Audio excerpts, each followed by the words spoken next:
the GIJC 2015. I have some brilliant speakers today. I'm the moderator for the panel. And before we start the panel, I have Christian Nelman from the United Nations Environment Program's Response Unit. He has a wonderful announcement to make, so. Thank you very much for this opportunity. Ladies and gentlemen, honored delegates. Firstly, allow me to say a few words on environmental crime, what it is and what it's not. When we talk about environmental crime, we do not associate it with a small farmer doing local pollution or a poaching taking a few antelopes to feed his family. We talk about serious transnational organized crime. We are talking about large-scale deforestation. We are talking about illicit trafficking in natural resources, whether it's minerals, whether it's toxic waste and subsequent dumping, illegal fisheries, poaching of elephants, rhinos, and many other different factors. Material that is depriving developing countries of their own right and opportunity to build their own future, but also funding and causing an increase in organized crime and cartels worldwide. We're also talking about threat finance and funding of terrorism, of rebel groups, as we've seen particularly in Eastern DRC, but also of organized crime entering the field of environmental crime. Why do they want to deal in this field? Why not deal in drugs or prostitution? Well, the reason is that environmental crime is not considered a low-risk crime, it's considered a no-risk crime. And along with the diversification that we have experienced, also more and more organized criminals, sometimes involving high-level politicians, sometimes multi-corporate corporations, are engaging in environmental crime. On behalf of Scoop and Grit Arendal, which is a center set up by the Norwegian government in agreement with the UN Environment Program, I would also like to announce two small stipends, $3,000 each. Applications can be filed to Grit Arendal, and it can be found at the GRIDA website, grida.no website. The stipends are essentially a test run to provide travel stipends or a little bit of additional funding to any investigative journalist who wants to pursue the field of environmental crime, and hopefully will pave way for further investigation and much larger funding ahead. Investigative journalists face one of the most dangerous tasks in the world, and the UN is particularly interested in engaging stronger with them, and can also sometimes provide additional safety for journalists operating in this important line of work. So I would encourage anyone to apply for these stipends, which will be announced the winners at the end of the year. So thank you very much for this opportunity, and especially also for moderating this work on illegal logging, which in Brazil I think has been one of the most impressive efforts we've seen in the so far in the world in combating the involvement of transnational organized crime in illegal logging. So thank you very much. Thank you for the announcement. Oh, I can take this one. Okay, cool.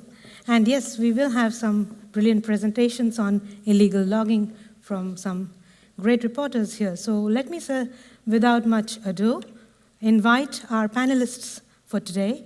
The young journalist Stefano Wroblewski, please come up. Stefano used to work at Repórter Brasil, NGO, where our other panelist, Anna, is now the editor. Stefano he left just a month before she started working there. And Stefano uses data journalism to investigate slavery labor cases in Repórter Brasil. At Info Amazonia, where he currently is, and which is championed by my another good friend, Gustavo Falero, with whom I shared a panel in the last GIJC, and Jean Gunnar was there to moderate that panel. He is now focused on something called Geo Journalism, the method of investigating geographical data matters along with stories. This is what he will talk about today, bringing up the case of their multimedia project, a story called A Politica do Desmatamento, is that right? Yeah, which would mean the deforestation policy? Mm-hmm. Okay, which took 6 months to complete. And it analyzed the governmental budgets involved in conservation of the Amazon forest. The report concluded that the last government had dropped the investments for fighting logging. The next panelist is Aranha. Can we have a little? Okay. Anna works at Repórter Brasil and has been using the deforestation alert system from Amazon.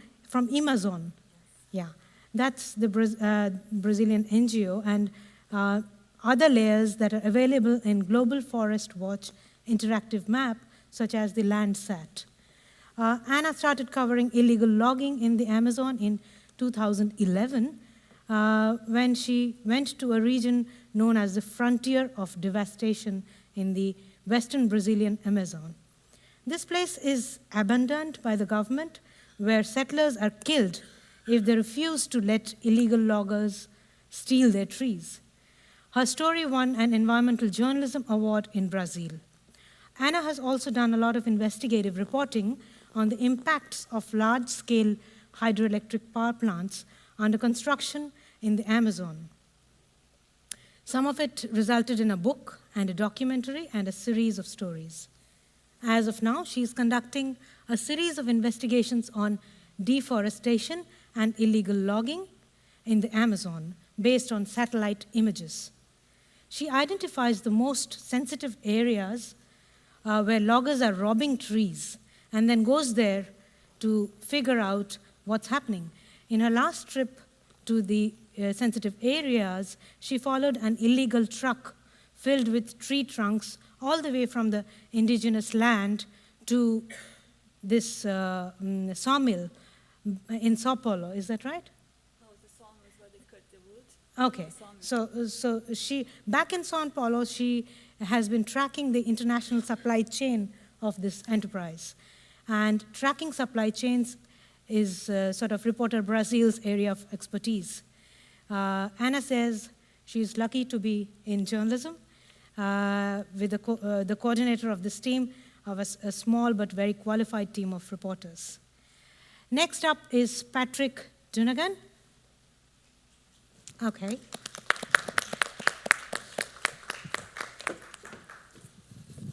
Patrick is the Strategic Partnerships Manager at Google, where he works to connect real-world users with emerging technologies, developing in the realm of satellite imaging and automated feature extraction. Prior to this, he was at Skybox Imaging, where he worked as a product manager before the launch of their first satellite. So he has been telling us about Skybox, and he would be very interested to know his stories from Skybox, what they do and how they sort of can be a big tool in investigating journalism.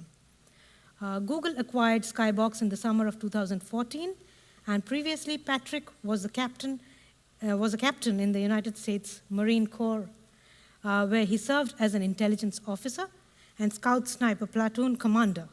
In this role, he integrated satellite imagery into all source analysis of on a daily basis while leading operations in Afghanistan and East Asia. Before joining the Marines, he worked in Kabul with the United Nations Development Program, attempting to improve GIS capacity in local government offices. He also worked briefly for InSitu, a pioneering UAV company later acquired by Boeing. Patrick has an MBA from Harvard Business School. The fourth presenter today would be Paul Radu.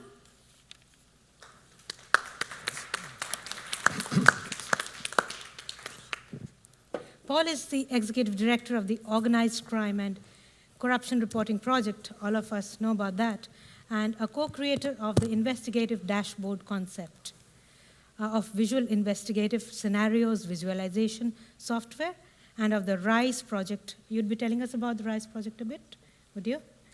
Right now? Yeah, in this session. Yeah, RISE project is a... Okay, after I finish okay. it. Okay. And this is a platform for investigative reporters and hackers in Romania. He has been an Alfred Friendly Press Fellow, a Milena Jesenska Press Fellow, Rosalyn Carter Fellow for Mental Health Journalism, among many other things that he has been fellow of. He's a recipient of numerous awards, including the Knight International Journalism Award, the Investigative Reporters and Editors Award, and, of course, the Global Shining Light Award, and the Daniel Paul Award for Outstanding International Investigative Reporting. Paul has used Skybox to map deforestation, and he will tell us about the imagery and mapping of the forest areas in East Europe, and then move into the large issue of corruption that leads to massive illegal deforestation. So can I ask Stefano to go first and give us his presentation?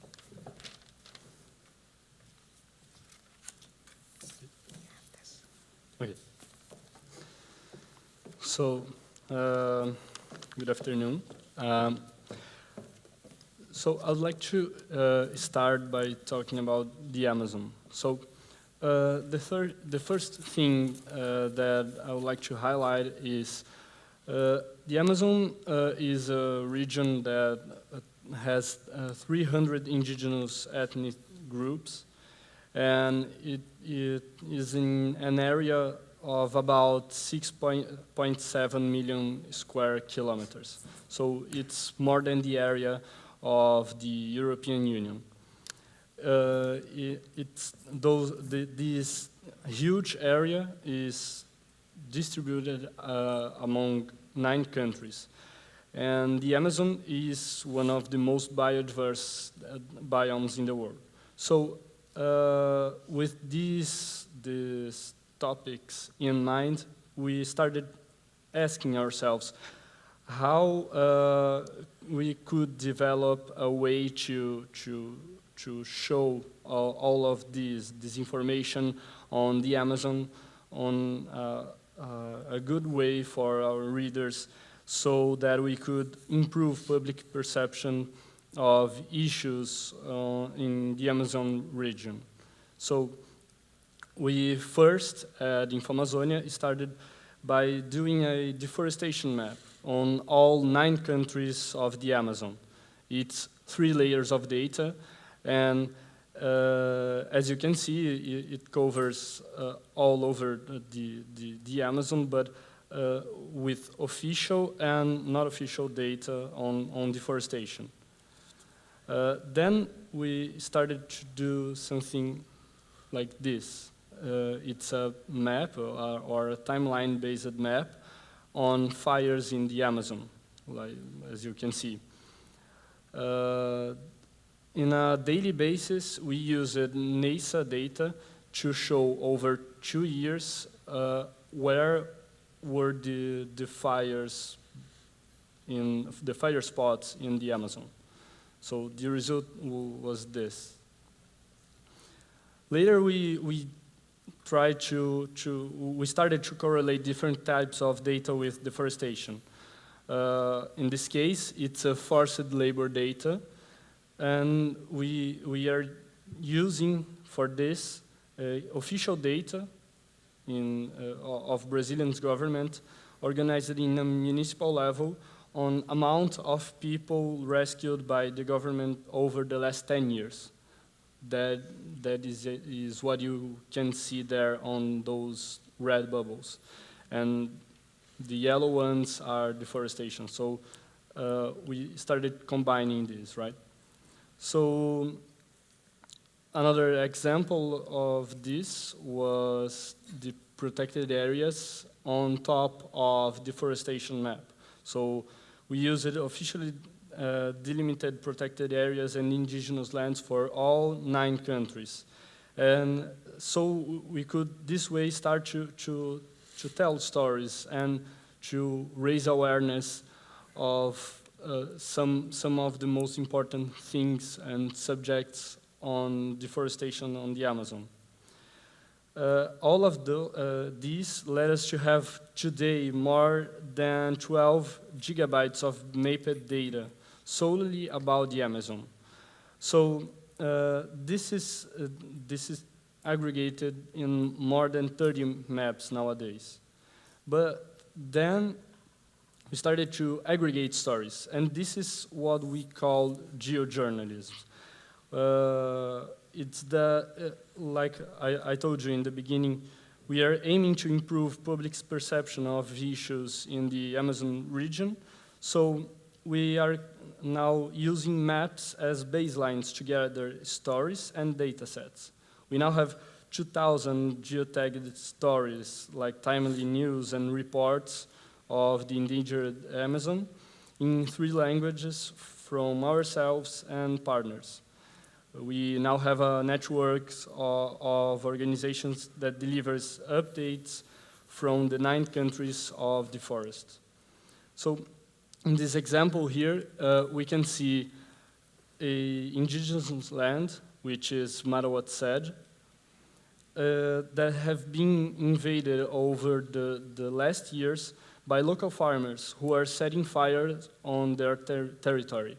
So you can see there that we just put together a story that talks on this and deforestation data. And well, this is basically the geojournalism. And we have been following this philosophy on making even the short stories. This is a map, a relatively simple map with data from the Stockholm Environment Institute on the municipalities that sell soy to European Union. And it was used in a story to show the results of soy moratorium. As you can see, it's not soy bought by the European Union is not anymore bought by regions, by producers and farmers on the Amazon. So I'm telling you this because we now have a multidisciplinary staff of journalists and developers. And we also have the help of the hacker communities through hackathons, which is just a day we gather people together to scrape data from some kind of source. So we are now using this mixed group, this mixed staff of journalists and developers to improve and use this kind of expertise we gathered over the years to build deeper investigations, like the one Subhra told us about the deforestation policy. So I'm sorry we don't have that in English, but this is the main page of that study we made. And it has taken 6 months to be concluded. This deeper investigation is on how money has been spent to fight logging on the Brazilian Amazon. Because we have in Brazil a program that is running since 2003 to reduce deforestation levels in the Amazon, and it's mainly focused on monitoring areas, land regularization, and the promotion of sustainable development. So one of the conclusions of this study that we reached across using data analysis was that the money spent between the two last presidential terms has dropped to less than a third on the second presidential term that we analyzed. So there in your, it's a little cutting, but in your left, you can see the second presidential term of Luiz Inácio Lula da Silva, which lasted from 2007 to 2010, and on your right, you can see the first presidential term of Dilma Rousseff, which lasted from 2011 to 2014. There, on that green area, you can see the other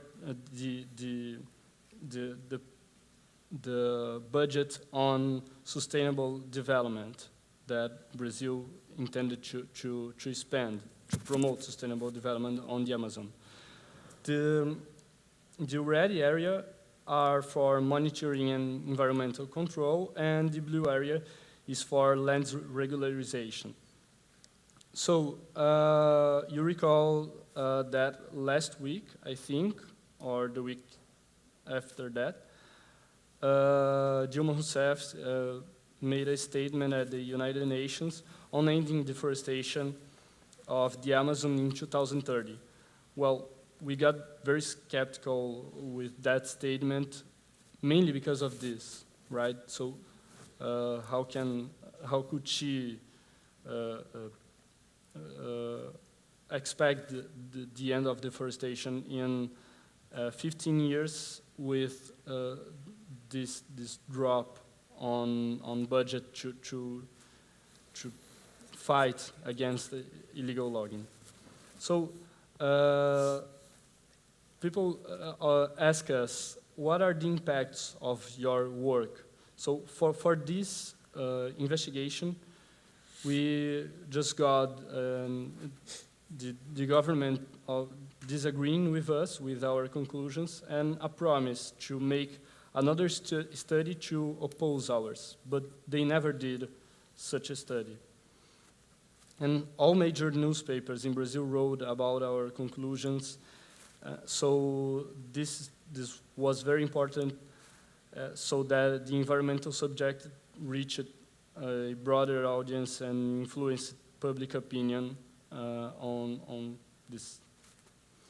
And I'll now, just interrupt a little bit so that you go into the impacts of what happened after you reported all of this. We'll have 10 minutes for each, 10 to 15 minutes for each panelist. So if you could quickly okay. sort of tell us. So just to be finished, we are now going to intend to go to the other side of the barricade, as we call, with this prize of we won by Google, the Global Impact Awards. We are now building a network of independent water quality sensors on the Amazon rivers. So we are working with local and riverine communities, and now we are getting together data on water quality at, in principle, 20 places on rivers, so that we can build a water quality index and generate SMS warnings for local populations of water quality. The thing is that the Amazon, people who live in the Amazon just don't have access, or most of the people don't have access to treated water and sewage. So this is what we are building right now. We are just now not only analyzing data, but also we are making that data. And I think I can finish for now, and great. This is it. Thanks, Stefano. Considering that he just walked into this room from the airport straight, he hasn't checked into the hotel yet. Thank you very much. Thank you. Anna, would you like to go second? Good afternoon. Subhra, please interrupt me because I forgot my watch, so let me know that's if okay. Well, good afternoon. I wanted to thank for the opportunity to be here. Before I introduce Repórter Brasil, which is the non-profit organization I work at, I just wanted to tell that I've been covering legal logging for about 5 years now. And the first time I went to the Amazon as a reporter was financed by an international media outlet. And I think this is curious that I used to have a hard time to travel to the Amazon and to cover on the ground, to do on-the-ground reporting when I work on the mainstream media in Brazil. And I think this says a lot about the interest that our local media has on the forest. So now I'm working at Repórter Brasil. It's a non-profit NGO, and I have much more opportunity to cover this subject. So Repórter Brasil was founded in 2001, and it's focused on its main activity is making investigations and researches about supply chains. So we make a big effort to make the connections between on-the-ground violations in Brazil, such as illegal logging, human rights violations, and especially labor rights violations, to the international brands. So we try to make the connection between these violations and the products that arrive in the international market and in the Brazilian market. Repórter Brasil is also has a strong tradition in covering slave labor, which unfortunately walk hand in hand with deforestation. So I was invited to talk a little bit about the techniques that I use because I do a lot of on-the-ground reporting. So yes, we use maps as well, we use data as well, but we try to connect this with the on-the-ground reporting, which poses a lot of challenges for us in Brazil. As you can imagine, illegal loggers are a violent group. Well, they are hired by land grabbers, they are hired by criminal gangs. And if you go on the ground, you have to be careful and you have to use you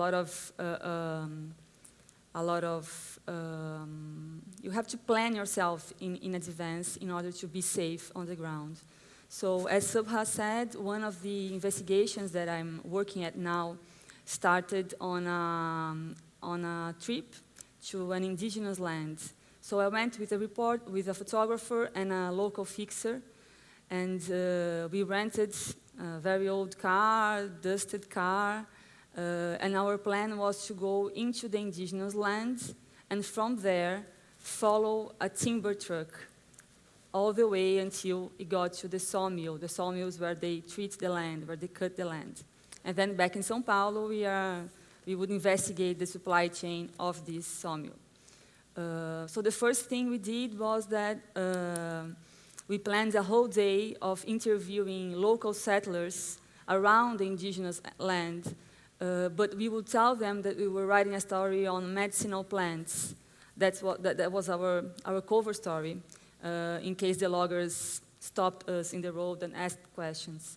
So we spent the whole morning doing interviews about the subject that we were not writing about, and it was a very, very hard day, very long day. And in the end of the afternoon, we managed to enter the indigenous land and found one timber truck that we could follow. As we were going back to the city, after the truck stopped, and the driver and the loggers spent long hours just waiting by a bar, playing pool, because they don't want to be seen driving around the cities and the main roads during the day. Of course, it's completely illegal truck. So we had to wait further ahead in the road for many hours, and then when they finally came, we had the chance to follow them to the sawmill. And as the sawmill's door closed, we saw the sign in the entrance saying wood for exportation, which means that, well, of course, this wood's going to the international market. And now we are back in São Paulo. We are investigating the supply chain, and it looks promising, but we still haven't published this story. The second case that I wanted to tell you about concerns the violence, the killing of the settlers. Back in 2012, there was a rural leader, a female leader, who had to run away from a settlement. Her name was, I completely forgot to change this. This is her. She had to run away from this settlement where she and her community were settled by the federal government. So the land reform program put this community of people, of rural people, in the middle of the forest. And they put them there with no infrastructure. So no school, no public transportation, no hospital, no police station, nothing. They were there by themselves. Just so that you have an idea, when they got there, they could see jaguar steps around the house. So they were in the middle of the forest. With no infrastructure, with no state, soon came the land grabbers and the illegal loggers. Usually they work in association. In this case, the land grabbers arrived offering to buy the lands from the settlers, offering money, which is completely illegal because settlements cannot be sold. This leader, New Silene, and other settlers who refused to sell their land were held at gunpoint. And she ran away. I mean, she held her ground very bravely until she could. She was beaten, her house was burned down, and she was held at gunpoint twice. She decided to run away, and she was very lucky to find reporters who wanted to tell her story. I was one of them. Other reporters also interviewed her at this time. And because of these interviews, she got into a program, a special program in Brazil, which is designed to protect human rights defenders. That's the name of the program. But anyway, she had the chance to go back to the settlement, where the illegal loggers were still working, with protection from the national force. It's the elite squad of the police in Brazil. So at this time, she invited me to come, and I stayed with her in her settlement, interviewing all the families that lived there for about 9 days. And the stories that I heard there, this is what we call the frontier of deforestation, and some people call the front line of deforestation. And it is really a front line because the stories I heard there were like Wild West in the forests. People were killed. I mean, we heard a lot of stories about murders, and the local police wouldn't investigate the stories. It seemed that the local police was corrupted and connected with the land grabbers and loggers gang. It went to a point that some murders, some of the victims were left in the road. The police wouldn't even go there and pick the body up. So they were abandoned by the state, they were abandoned by everyone. And I'll just quickly interject to ask you, what has been the biggest challenge while covering illegal logging? Has it been the government? Has it been? Well, for me, one of the biggest challenges is catching the attention of the Brazilian society and really making a point about how important this is. Because, for instance, in this case, we had people being killed, and this story actually had a good repercussion because Amnesty International, prompted by this series of stories that I wrote from this place, launched a campaign, an international campaign. So hundreds of letters arrived for the federal government to ask authorities to take action about this case. And a few weeks after the action that was taken was that they retrieved. So they took the protection out. They said that the police was not safe there. And the leader had to leave her settlement because, of course, she wasn't safe there by herself. And this is what happened. They retrieved. So we'll, of course, open the floor to questions after this. Mm-hmm. So if you have quickly got to summarize in a sentence or two, and then we'll go ahead with. Okay. Well, I think that was the two stories that I had to tell. I'll just wait for the questions. Okay, cool. All right.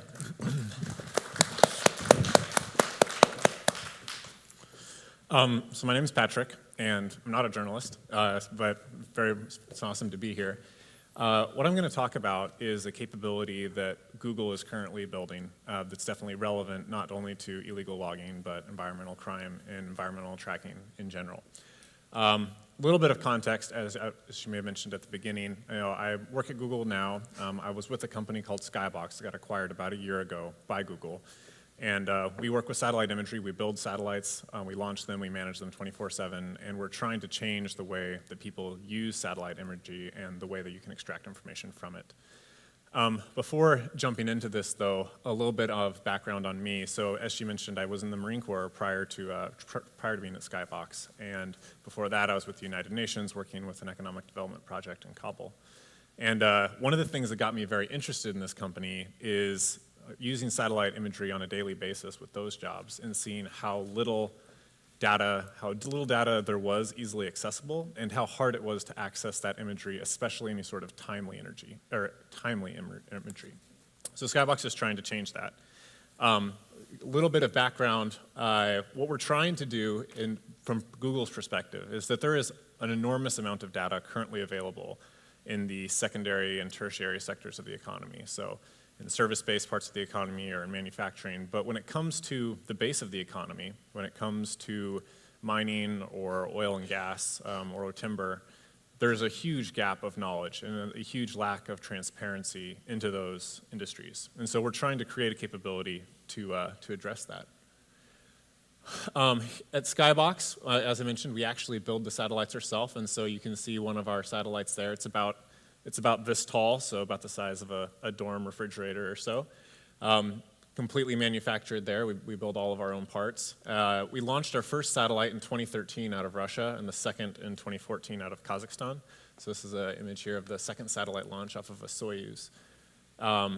They were successful satellites, which was fantastic for us. We were able to build these at a very small fraction of the price that cost most of the incumbent industry.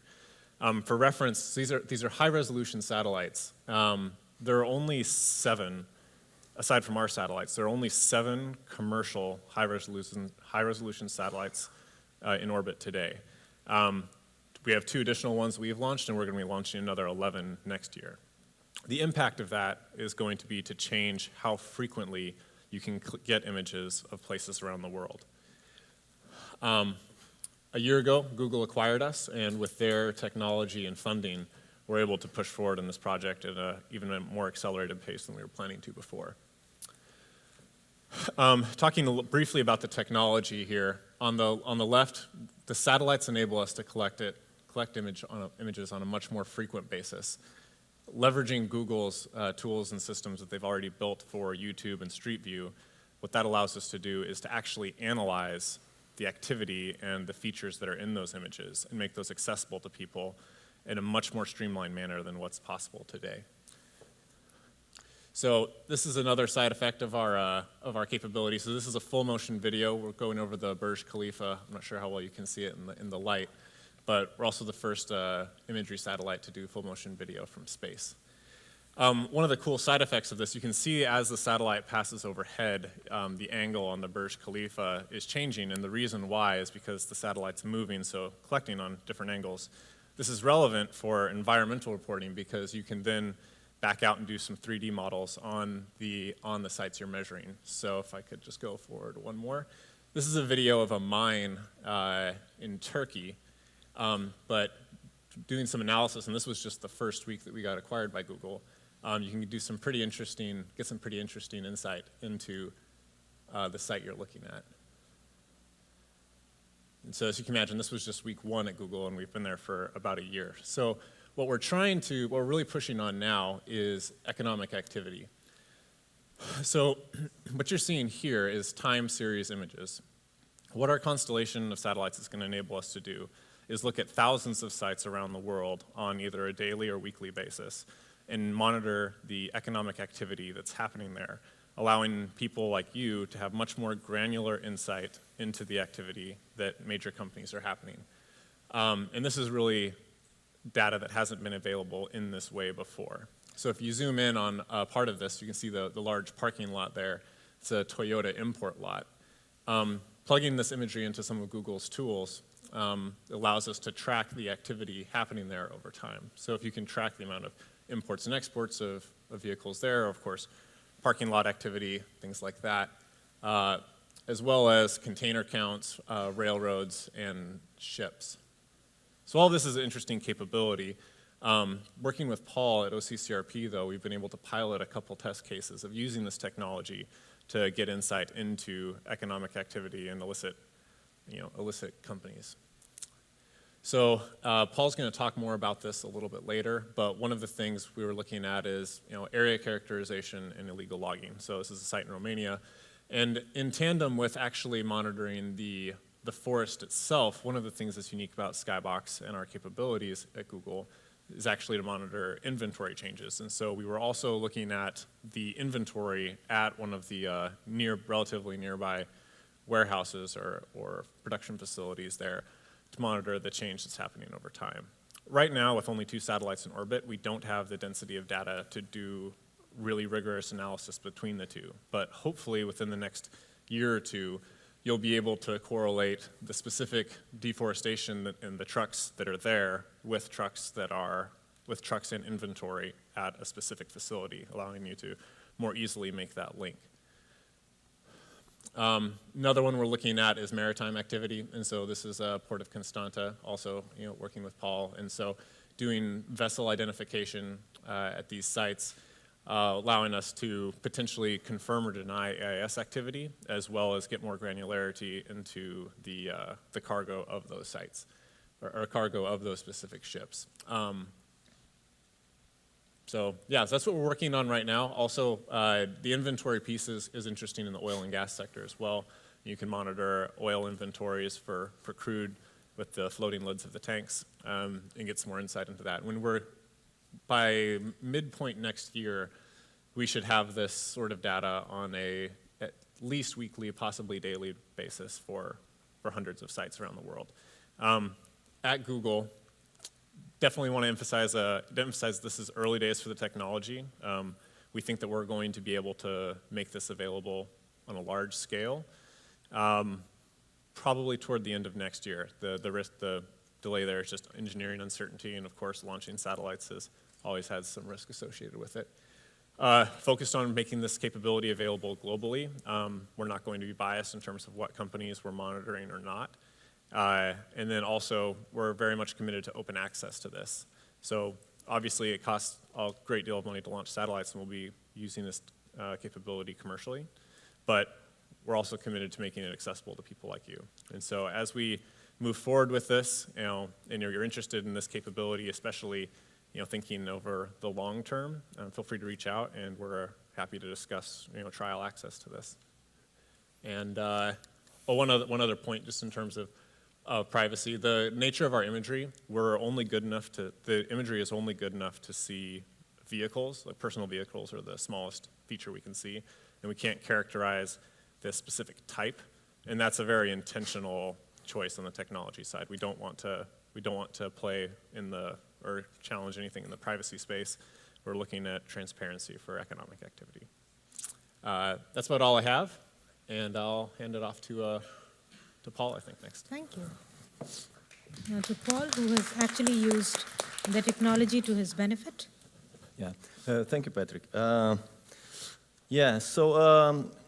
We tried, as an experiment, to embed the Skybox Google technology into our workflow, And I work for the Organized Crime and Corruption Reporting Project, and obviously what we do is we investigate organized crime and corruption and such. And in this case, we investigated corruption and organized crime in the realm of illegal deforestation. So this is what I'll be talking about right now.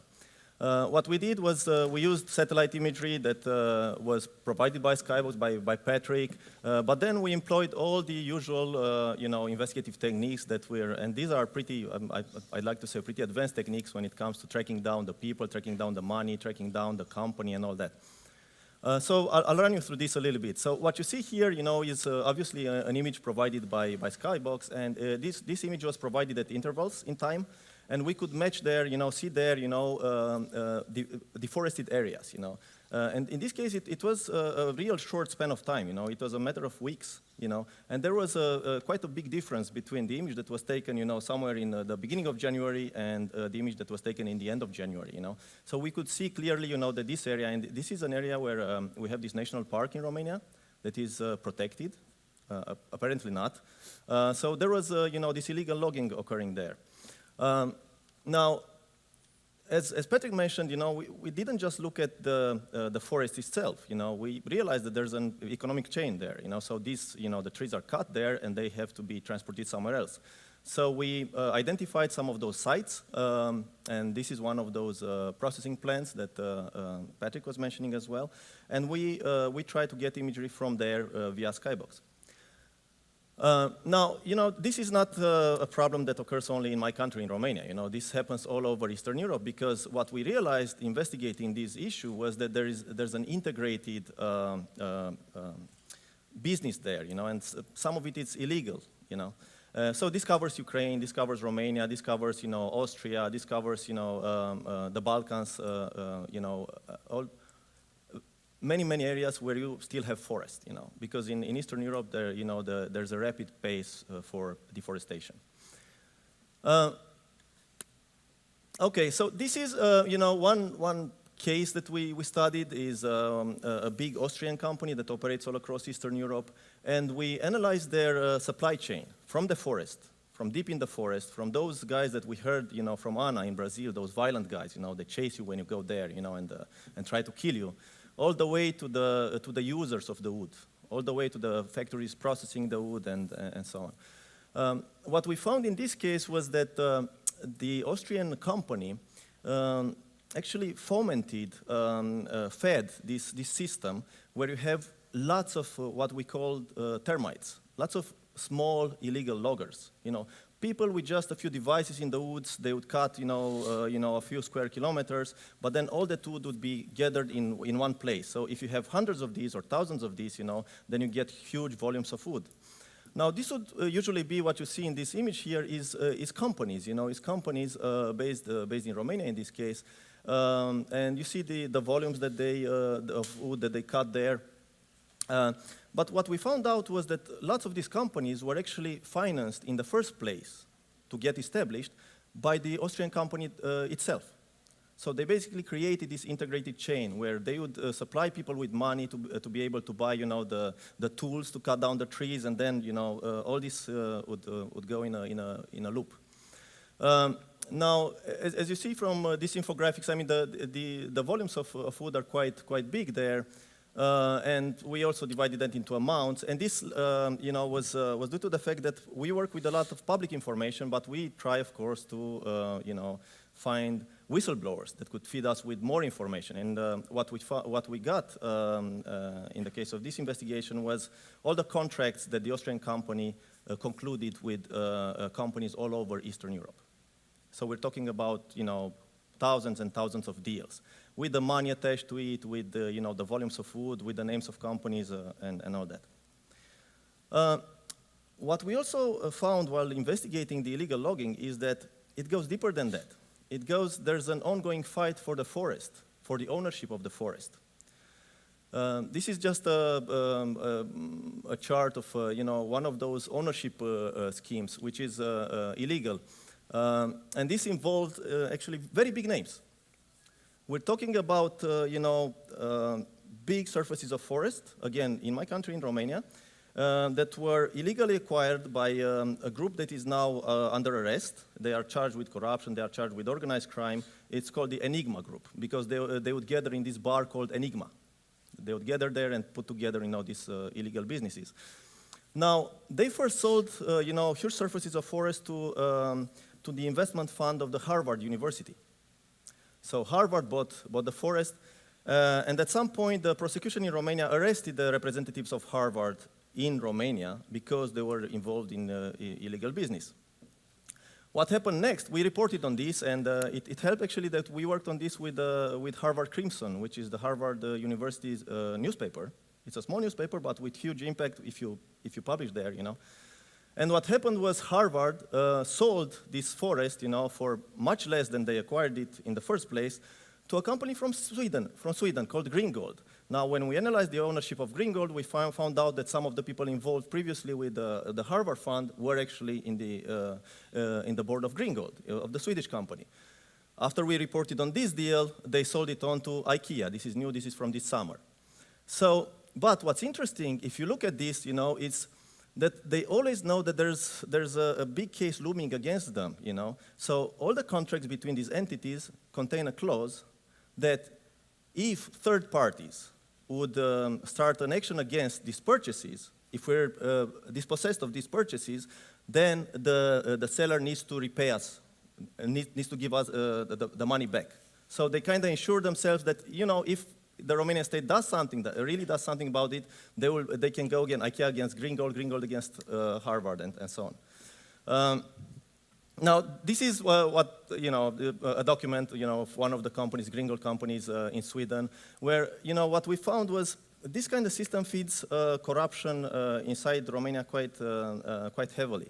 So there were a number of people arrested after we reported on these deals. Right here, you see 4 signatories on this document, which is a company record from Sweden. And for instance, this guy right here, Valeriu Norocel Nicolescu, on the lower right hand as I front you, is actually a professor. It's a professor of forestry at one university in Romania. He's a PhD and he's all that. He's not supposed to even have businesses, but he's still involved in this kind of stuff. Now, the investigative process, to wrap it up, is we follow the money, we follow the company, we follow historical records, because you know what? I mentioned that Enigma group, that managed to get, a hold of these large swaths of forests in Romania. What they did was they went back to the archives and they were looking at 1800s, 1900s, early 1900s archives, and they were sometimes, the prosecutors say, that they doctored some documents in order to get these large forests. They would say, okay, so we have this guy, who's the son of the offspring of that and that and that, and they would just get the forest based on, whatever documents. So historical records are very important, and of course you have to follow the logs across borders, because this is a transnational story. And we are working with colleagues in Ukraine, with colleagues in Austria, with colleagues in other countries, in order to go for this story, because this is ongoing. We publish lots of stories on this, but it's ongoing. We had cooperations with Die Welt, for instance, in Germany, and other publications. In terms of investigative tools, what we used was the investigativedashboard.org, which is our tool to track down companies, and this is offered to all journalists and activists in the world. Skybox, Google Skybox for imagery, obviously. We use data analysis, for when we got large data sets. And this is not big data, but some consistent sets of data, with all the contracts involving some of the companies, not only that one that the Austrian company, other companies as well. We used visual investigative scenarios for visualizing networks, because you always have to deal with these networks, of people and companies, across borders. And of course, key to it was the cross-border collaboration. You can't do this sort of investigation without collaborating across borders. Thank you.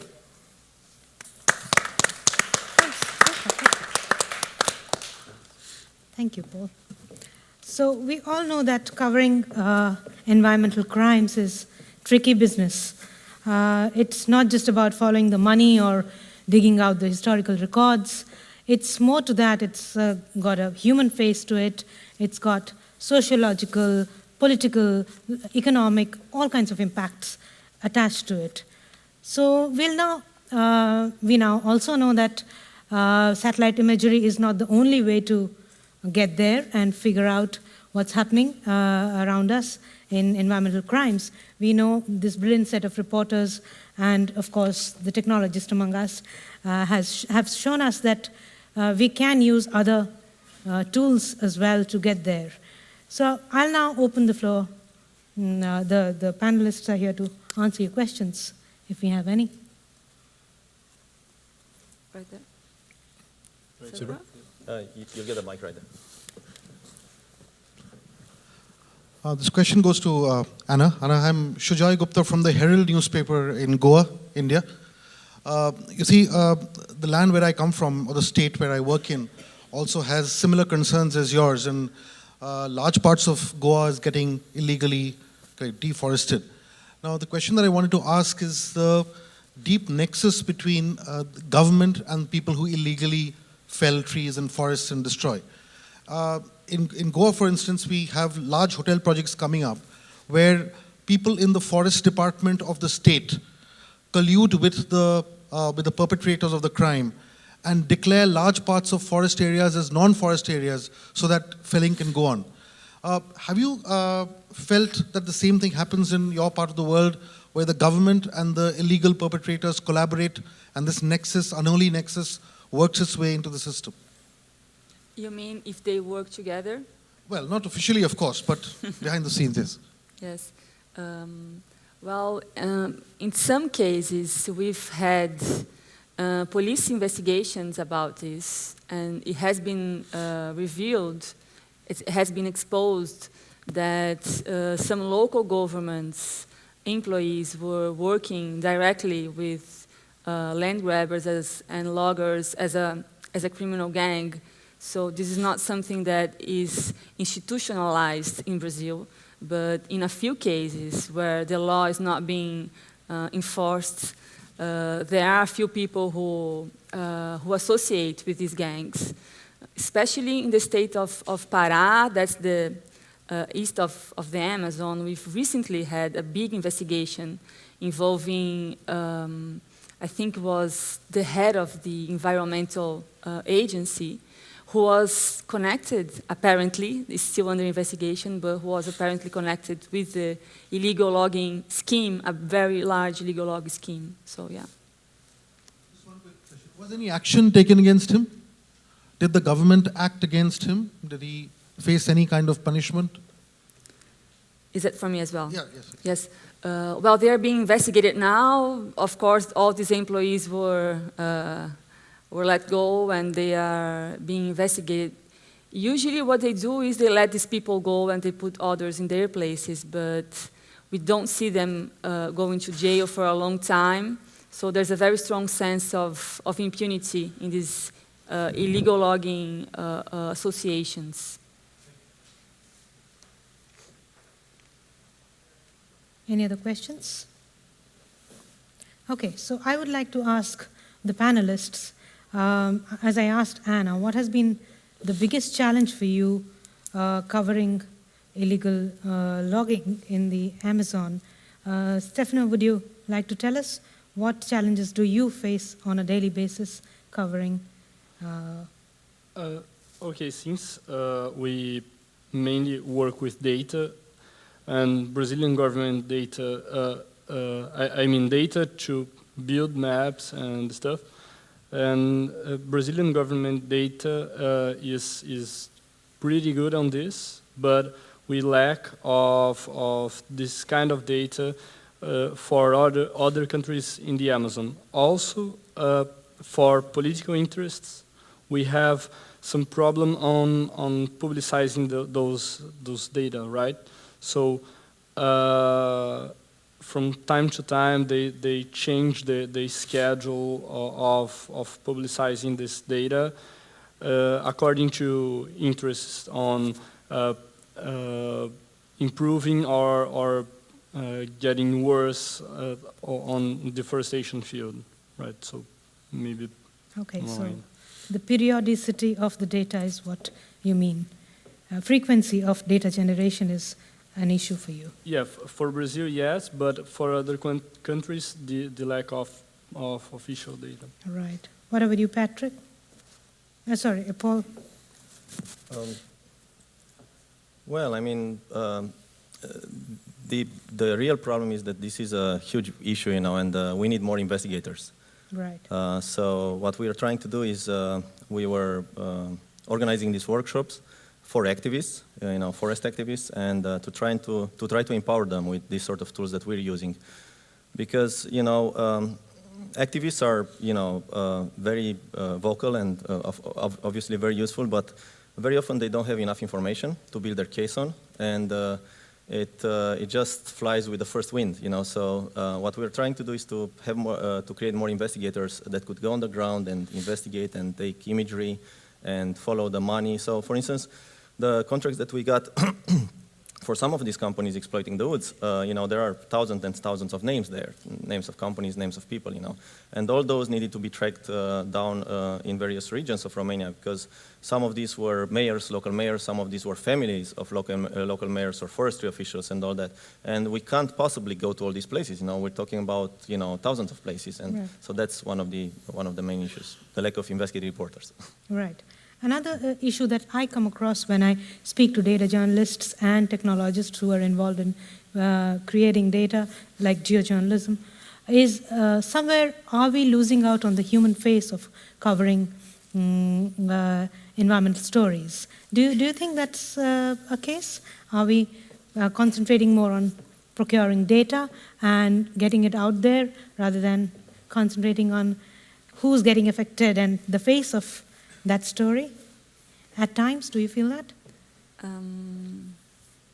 At times I do, but not only regarding illegal logging. Right. I feel that investigative journalism has discovered this incredible tool that's data, and we are learning so much from it, we are taking so much out of it, and that sometimes we forget to do the old school reportage, which was, you know, listening to people and showing their stories.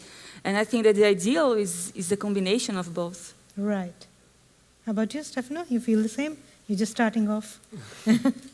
Yeah, I totally agree with Anna. And this is something that we try to not do. I mean, not only use data and get stories on data, but also do this reportage. And this is mainly, I think, would be the natural path for us to do, to follow, because, well, since we really work with tons and tons of data, we always have to carry, to watch ourselves and try to put a face on those. You think on the same lines?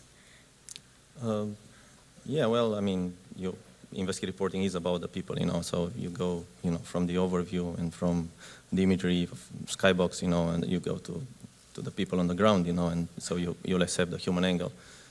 If you miss that, there's no investigative reporting there. So, I mean, heat maps are nice, but you know, you have to go beyond those, you know, to kind of see what's going on the ground. Yeah. Very much. So, questions here, gentlemen here. Can we have a mic, please? I think we can probably hear him, right? Yeah. Yeah. Yeah, you can sort of. Yeah, just ask. Yeah, just ask. We hear fine. Thank you. I am Has from Alliance of Independent Journalists from Indonesia. Malaysia. I just share my opinion. It's very interesting to follow your presentation. In the last 2 months, we faced a very serious problem in our country. We call this a smoke disaster. Smoke comes from Sumatra Island. Right. It's produced by the plantation, particularly the palm oil plantation. And the smoke spread to the other regions, including to Malaysia and Singapore. As you know, the company not only belong to Indonesian people, but also to Singaporean and Malaysia. And every year, it always happens, and nobody can overcome. So if you have suggestion how to... So you think a tool like Skybox can... How we can Skybox actually very help with a helpful, problem like helpful, I that? think. Yeah. Well, it's an interesting question. I think that one of the things that, so to be clear, like where we fall in the chain is like we're committed to providing easily accessible and interpretable information to people. You know, and you know, as a public company, like we can't be in the position of providing specific insights. We just want to serve the tools up.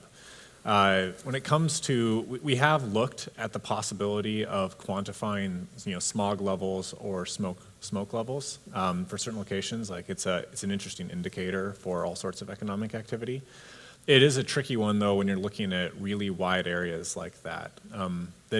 Not to go, I don't want to go down a rabbit trail of technical details. The bottom line is our satellite is built to focus on relatively small areas with high amounts of economic activity in them, as opposed to mapping wide areas. You kind of have to choose if you're looking at like a specific site or a wide range. And so we will be able to quantify activity at a specific location.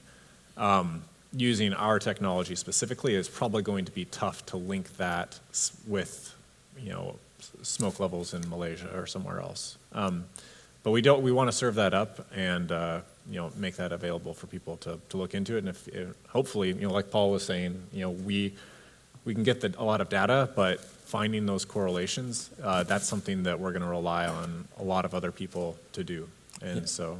Yeah, and if I may just to add to what Patrick was saying, that's the job of the investigative reporter to identify the hotspots, and then we can work with Patrick and his company to go deeper into the issue. But once you identify the companies, once you identify the locations, and that can be just identified from records, it's not much, then you can ask Skybox, can you pinpoint your satellite to this certain area and monitor it for a period of time? And then you can start from there, But that means, all these are tools that you can use in your investigative reporting, There's no, answer to, like a golden one or something. I think it makes for great pictures if you use the imagery from Skybox. You can actually show that, in terms of real ground level haze. It makes for great pictures anyway. So for the newspapers or for the websites who are doing that kind of investigative stories. Well, it does make for great pictures, but that's not the point. The point is, that you want to calculate volumes, yes, on the ground that's true. and all that. That's what, as you said, would be the ground level reportage. And then you can establish with pictures that, yes, that's how it looks like. I saw a hand up there somewhere. Yeah.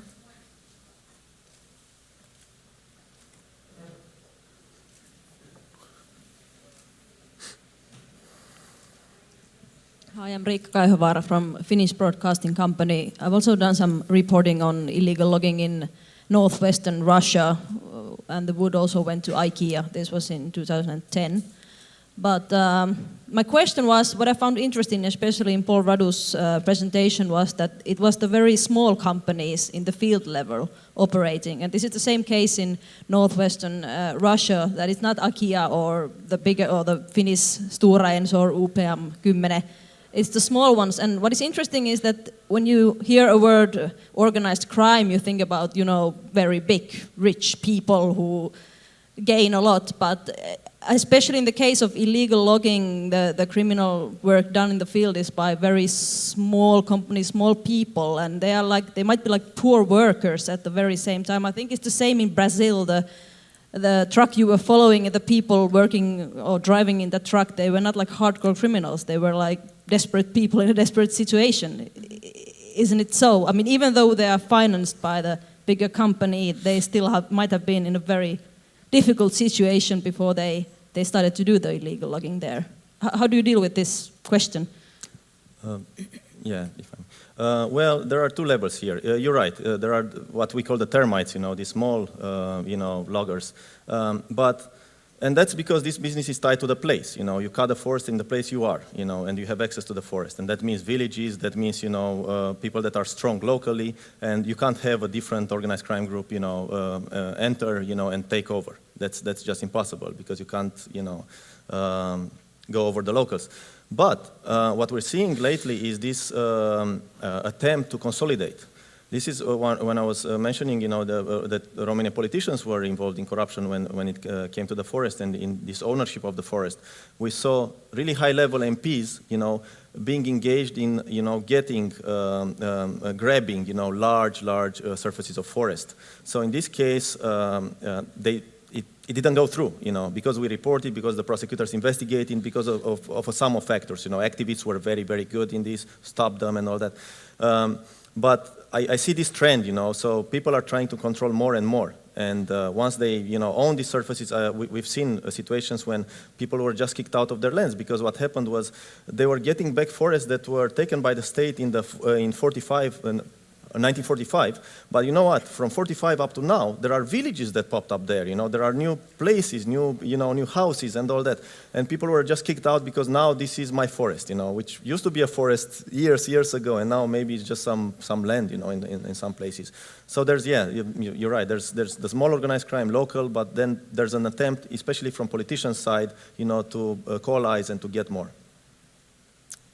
So thank you very much, everybody, for coming to take part in this session. Thank you, the panelists. Brilliant job by all of you. Thank you. Thank you, Patrick. Yeah, thank you, man. Appreciate it.